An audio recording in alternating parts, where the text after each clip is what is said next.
Hello， 骚棒们，今天咱们来看一部能把人 CPU 直接干烧的逆天神剧。我的妈，开局就是王炸，女主卡特琳娜正被自己的养女萨布丽娜灌毒酒，场面堪比大型家庭伦理 4X 现场。我寻思着这养女是多大仇啊，结果人家直接摊牌了，说自己和哥哥罗杰根本不是啥子远房亲戚，而是女主老公布莱恩的亲生子女。好家伙，我直接一个好家伙！原来女主因为不能生育，就成了这下头男一家子洗白私生子女身份的工具人，利用完你再送你一张去地府的单程票。这波操作属于是把卸磨杀驴4个字刻在了脑门上。女主含恨而终，发誓要是有下辈子，一定让这帮白眼狼付出代价。你以为这就结束了？不，YY 网文的经典套路来了，眼睛一闭一睁，我们女主重生了。而且精准卡点，正好回到她那个渣男老公布莱恩想让她领养第3个私生子的时候，我特么也惊呆了，这哥们是把女主当成经验宝宝了是吧？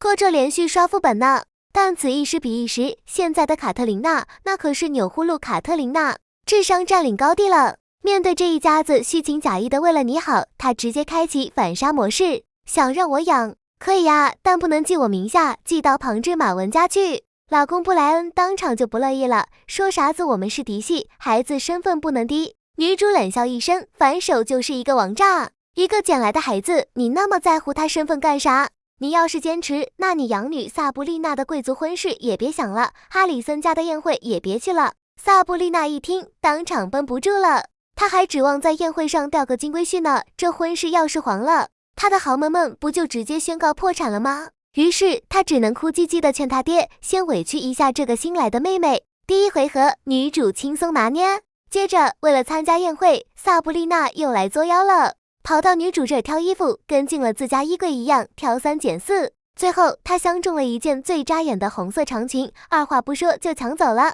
还放话说等她当了皇妃，这种衣服看都懒得看。我哭死，这普信女气质简直绝子。但她不晓得，女主之所以放任她，是因为女主早就开了前途视野，知道举办宴会的公主殿下有眼疾，最讨厌红色，谁穿谁倒霉。这波操作堪称教科书级别的借刀杀人。果不其然，在宴会上，萨布丽娜穿着一身红闪亮登场，还以为自己是全场焦点，正歪歪着自己即将成为王妃呢。结果公主殿下一看她这身打扮，直接开大，当场就要治她的罪。就在这千钧一发之际，王子路易斯登场了，对萨布丽娜一见钟情，上演了一出英雄救美。公主虽然不爽，但拗不过宝贝儿子，只能暂时放过他。你以为女主的计划就这么失败了？天真，我们女主玩的可是4维象棋。她转身就在贵妇圈里散布消息，说京城第一钻石王老五，万千少女的梦中情人梅森先生就在后花园。这消息一出，公主带着一群吃瓜贵妇就浩浩荡荡地冲向后花园，准备围观帅哥。结果帅哥没看着，反而撞破了王子路易斯和萨布丽娜正在小黑屋里进行一些不可描述的生命大和谐运动。我的妈，这下场面彻底失控了，公主气得头顶冒烟，而刚才还情意绵绵的王子路易斯立马化身下头男，表示自己睡过的女人多了去了，总不能个个都娶吧。这题裤子不认人的嘴脸，强烈建议纳入渣男语录教材。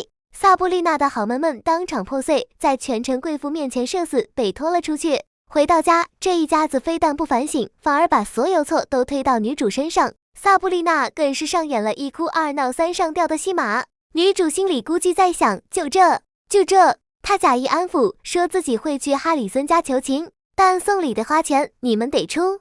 这家人一听要动自己的小金库，又开始抠抠搜搜。女主直接加码，那行，不嫁也行，让萨布丽娜去当姑子吧。这下全家都怂了，乖乖把家底都掏了出来。然而他们万万没想到，女主拿着他们的钱，转身就去给公主送了一盒点心，然后提出了一个逆天建议，让萨布丽娜嫁给王子当侍女。公主一听，这感情好啊，既能出了气，又能让哈里森家和吉布森家丢尽脸面，于是立刻进宫请旨，把这事儿用圣旨给定下来了。女主回家后，云淡风轻地告诉全家，事情办妥了，明天圣旨就到。这一家子还以为萨布丽娜要当王妃了，激动的连夜就把布莱恩养在外面的小三，也就是萨布丽娜的亲妈给接了回来，准备等圣旨一到，就一脚把女主踹开。他们当着女主的面上演了一出过河拆桥、小人得志的戏码，逼着女主签下离婚协议。看着他们那副小丑般的嘴脸，我只想说，等明天的圣旨到了，